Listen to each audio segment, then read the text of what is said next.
2011 সালে ক্ষমতায় আসার পর যখন মুখ্যমন্ত্রী মমতা বন্দ্যোপাধ্যায় ইমাম ভাতা চালু করেন তখন রাজ্য জুড়ে ইমামের সংখ্যা ছিল 16,000। আর লোকসভা ভোটের আগে 2024 সালে ইমামদের সংখ্যাটা বেড়ে হয়েছে 1000। অর্থাৎ 12 বছরে রাজ্যে মোট মসজিদ তৈরি হয়েছে 24,000। কারণ হিসেবে বলছে একজন ইমাম একটি মসজিদেই ইমামতি করতে পারেন। সরকারি পরিসংখ্যান থেকেই তথ্য উঠে এসেছে। আর এর থেকেও যেটা চাঞ্চল্যকর অভিযোগ সেটা হলো লোকসভা ভোটের আগে নাকি সম্পূর্ণ গোপনে ইমাম ও মুয়াজ্জিমদের ভাতা বাড়িয়ে দিয়েছে রাজ্য সরকার। সম্প্রতি কিছুদিন আগেই রামকৃষ্ণ মিশন, ভারত সেবাশ্রম সংঘ এবং ইসকনকে আরামবাগের সভা থেকে এক হাত নিয়েছিলেন রাজ্যের মুখ্যমন্ত্রী মমতা বন্দ্যোপাধ্যায়। ভারত সেবাশ্রম সংঘের সন্ন্যাসী কার্তিক মহারাজকে সরাসরি নিশানা করে তিনি বলেছিলেন, সব সাধু সাধু নয়। কার্তিক মহারাজ মুর্শিদাবাদে ভোটের দিন তৃণমূলের এজেন্ট বসতে দেননি, তাই রাজনীতি করায় কার্তিক মহারাজকে আর সাধু বলতে নারাজ তিনি। এদিকে প্রসঙ্গত বলি, 19 মে ভোররাতে 3:30 নাগাদ প্রদীপ নায় নামে এক জমি মাফিয়া সহ বেশ কয়েকজন শিলিগুড়ির সেবক রোডে অবস্থিত রামকৃষ্ণ মিশনের সন্ন্যাসীদের আবাসনে হামলা চালায়। অভিযোগ, আগ্নেয়াস্ত্র নিয়ে তারা ভেতরে প্রবেশ করে সন্ন্যাসীদের মারধর করে। এই ঘটনার পর রাজ্য রাজনীতিতে শুরু হয় তোলপাড়। ঘটনার নিন্দা জানায় খোদ প্রধানমন্ত্রী। এরপর বিষয়টা নিয়ে রাজ্য সরকারের বিরুদ্ধে সরব হন বিজেপির রাজ্য নেতৃত্ব। মুখ্যমন্ত্রী ঘটনার তদন্তের আশ্বাস দেন। চাপে পড়ে ঘটনায় মূল অভিযুক্তকে পুলিশ গ্রেফতার না করলেও রামকৃষ্ণ মিশনের অভিযোগের ভিত্তিতে ঘটনায় জড়িত থাকার অভিযোগে 5 জনকে গ্রেফতার করা হয়। এখানেই শেষ নয়, পুরুলিয়ায় ভিন রাজ্যের সাধুদের ওপর হামলার ঘটনা ঘটেছিল রাজ্যে। প্রসঙ্গত বলি, নাবালিকাকে অপহরণ করে পালাচ্ছে 3 সাধু। এই গুজবের জেরে গণপিটুনির শিকার হয়েছিলেন উত্তরপ্রদেশের বাসিন্দা 3 ব্যক্তি তথা সাধু। ভাঙচুর করা হয় তাদের গাড়ি। তবে স্থানীয় লোকজনেরই একাংশ তাদের রক্ষা করায় বড়সড় বিপত্তি হয়নি। এই ঘটনাটা ঘটেছিল কাশীপুর থানার গৌরাঙ্গডি গ্রামে। শেষে পুলিশ গিয়ে প্রহৃতদের উদ্ধার করে হাসপাতালে চিকিৎসার ব্যবস্থা করিয়েছে। পুলিশ সূত্রের খবর, উত্তরপ্রদেশের বরেলি থানা এলাকার বাসিন্দা 3 জন, যারা সম্পর্কে বাবা ও 2 ছেলে, গাড়ি ভাড়া করে যাচ্ছিলেন গঙ্গাসাগর মেলায়। সাথে ছিল গাড়ির চালক ও এক রাঁধুনি। বুধবার রাঁচিতে ছিলেন তারা। এদিন সকালে পুরুলিয়া পৌঁছন। কাশীপুর বাঁকুড়া রাস্তা দিয়ে বাঁকুড়া হয়ে গঙ্গাসাগর যাওয়ার পরিকল্পনা ছিল তাদের। রাস্তাতে দোকান থেকে অর্থ সংগ্রহ করছিলেন তারা। অনেকেই গঙ্গাসাগরে তাদের নামে পুজো দেবার জন্য কিছু টাকাও দিয়েছিলেন। এইভাবেই গৌরাঙ্গডি গ্রামের অদূরে এক পানের দোকানদার টাকা দিয়ে তাদের জানিয়েছিলেন অদূরে ইটভাটায় গেলে টাকা পাওয়া যাবে। আর সেই মতো গাড়িতে ইটভাটায় যাচ্ছিল 5 জন। সেই রাস্তা দিয়ে স্থানীয় কালী মন্দিরে পুজো দিয়ে সাইকেলে বাড়ি ফিরছিল 3 নাবালিকা। গাড়ি থামিয়ে তাদেরকে ইটভাটার রাস্তা জানতে চেয়েছিল ওই 3 জন। পুলিশের অনুমান, ভাষাগত সমস্যায় নাবালিকারা ভুল বোঝে।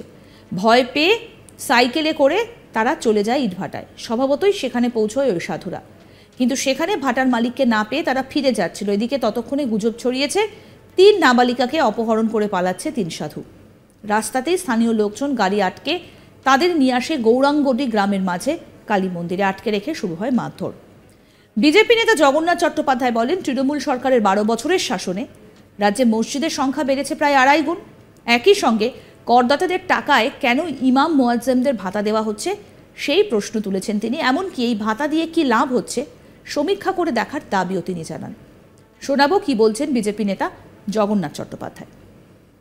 কিন্তু সরকারি তথ্য বলছে যে 16,000 ইমাম দিয়ে যে ভাতা শুরু হয়েছিল তা আজ 40,000 ইমাম সেই ভাতা পান। অর্থাৎ গত 10 বছরে 24,000 নতুন মসজিদের ইমাম বা নতুন ইমাম ভাতা পাচ্ছে।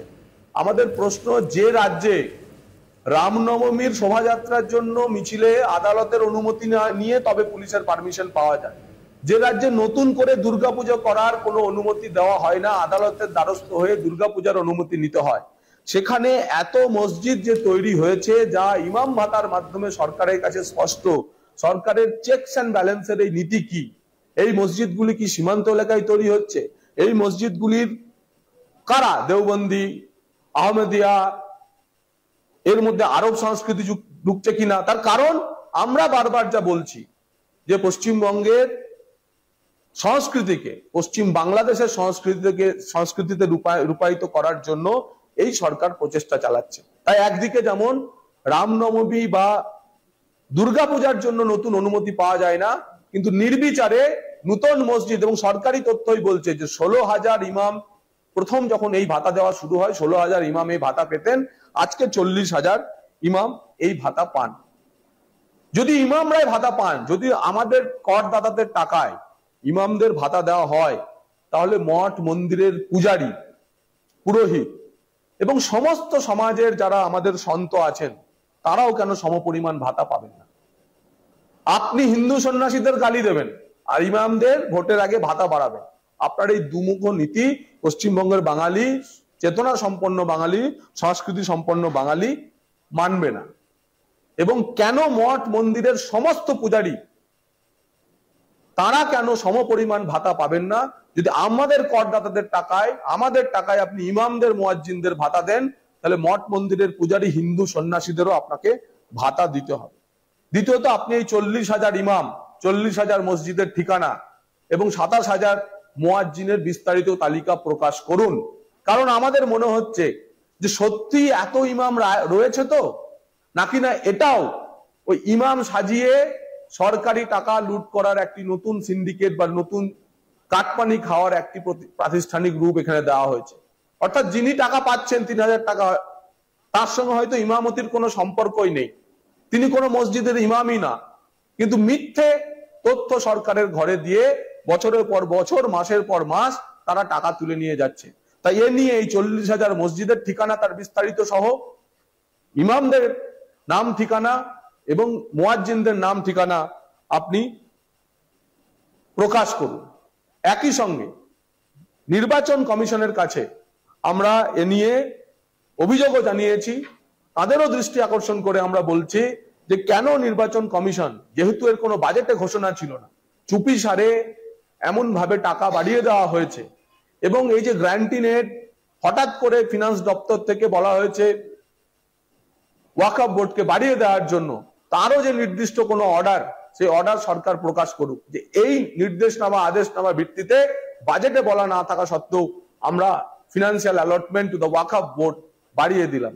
তাই নির্বাচন কমিশনকেও আমরা বলবো যে এই দোল বা এই ভাতা কার্যত ইমাম মুয়াজ্জিনদের ঘুষ। তাই পশ্চিমবঙ্গের মাটিতে দাঁড়িয়ে যা কিনা মমতা বন্দ্যোপাধ্যায় পশ্চিম বাংলাদেশে রূপান্তরিত করতে চাইছেন, সেখানে তিনি একদিকে যেমন ইমাম মুয়াজ্জিনদের ঘুষ দিতে চাইছেন, অন্যদিকে হিন্দু সন্ন্যাসীদের বিরুদ্ধে ফতোয়া জারি করছেন। এই একদিকে ঘুষ নীতি, অন্যদিকে ফতোয়া নীতির বিরুদ্ধাচরণ বিজেপি করছে।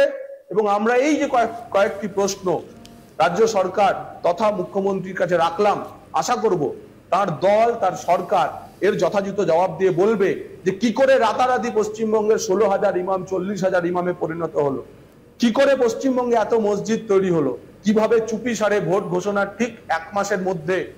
আরো আপডেট পেতে দেখতে থাকুন আজ তাক বাংলার ইউটিউব চ্যানেল, সাবস্ক্রাইব করুন।